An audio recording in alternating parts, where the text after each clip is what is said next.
Finally, they're free from under their parents' wings. Not so fast. However, when you're newly independent, children find themselves faced with what to do when their car tire has a flat or if their bike chain is sticking.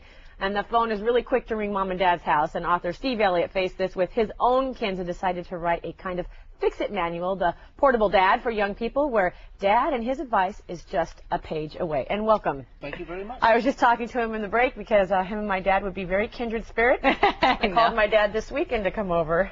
Thanks for not calling me. If I'd have had your number, the two of you could have been over there working on. Tell us about your book. The book is a how-to guide for people just leaving home, going out on their own, going to college, moving into their first apartment, covering all the things that people that age have: a car, computer, bicycle, apartment, and then the things that they're going to be doing for the first time: moving, painting, shopping at hardware stores. So it's just the stuff they didn't learn elsewhere. Here it is, one handy place. Now, Steve, you've kind of done it all. You've been a reporter. You've covered so many different topics. How did you get the idea for the Portable Dad? How did that come to fruition? It happened on a Saturday afternoon. My daughter was a sophomore in college down at UCSB.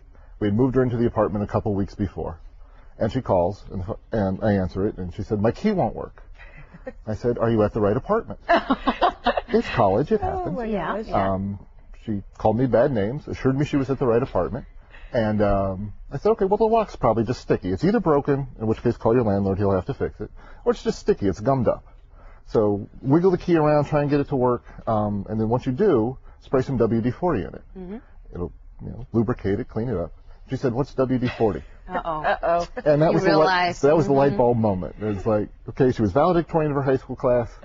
She should have learned some of this stuff. But you're saying it's not just your daughter. Most kids going to college aren't mechanically prepared. What do you mean by that? As parents, we're so focused on getting our kids academically ready and emotionally ready and socially ready for college that I think we've started to forget the mechanical stuff. That they're going to be several hours away. And they have mechanical things. Their bikes, their computers, their cars, if they have a car, when they move into an apartment. Mm-hmm. These are mechanical systems. And if they haven't ever learned how to fix them, how to at least take care of them so they don't break, we're leaving them at a disadvantage. We're not preparing them as well as we should be. Steve, what's going on? Why do you think that we're not getting that message across? And it's not just college-age kids. There's some big kids that could use a refresher course on some mechanical. Stop looking at me. Me too. Well, there's a few reasons. It's a very good question, and I think there's a couple of reasons. One, they don't learn it in school anymore because the academic requirements are tougher now. When I was a kid, you didn't have to take as much math and as much science and foreign language, so everybody's got to take that. And if you're on a college track, it's even worse, or better, I guess is the right way to look at it. But AP courses, honors courses, baccalaureate courses, there's no time left in the schedule to take woodshop or metal shop. So that's one thing. Two, a lot of our parents now work in offices. They're at computers, they're at desks. The biggest reason, though, things don't break the way they used to. When I was a kid, things broke, and you had to learn to fix them. Our TV, for instance, big old TV in the corner, would just stop working periodically because it had cathode ray tubes in it. I know this makes me sound ancient. You could kind of hit it on the top. But you would turn it around, you'd take the tubes out, go to the local drugstore, because there was a machine. You could plug them in, test them, find out which ones were bad, and then buy it, take it home and replace it. And nowadays you don't have to do that. That just never, ever happens. Now, Steve, we want you to, because you brought some tools. Let's walk on over. Let's see what you brought. Before we get mechanical, we probably need to have the right stuff.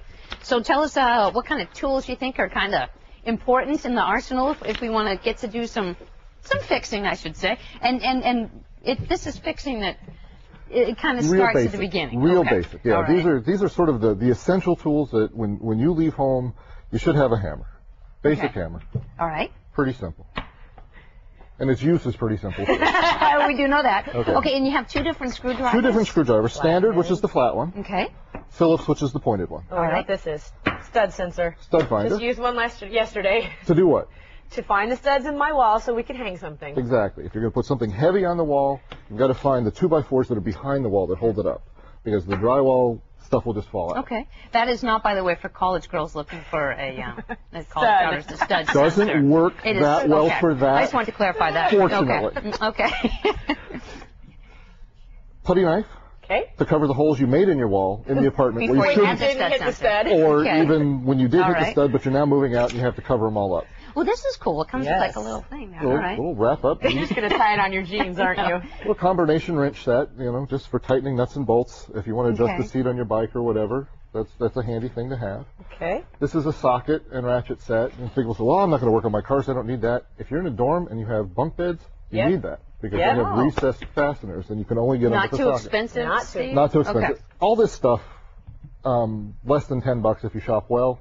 And the book, I tell you how to get it even cheaper. And remind us where we can get the book again, Steve, so we can get the book at any bookseller, Amazon, Barnes & Noble, any college bookstore. This is all great things. Thank you so much. Melissa and I are taking inventory here. We're going to build our own little kit. Make a little list. The portable dad. We're going to take him with us. I know, we're going to keep him around for a little bit. Can you step outside? Steve, thank you so much for being with us. You're welcome. Nice to have you.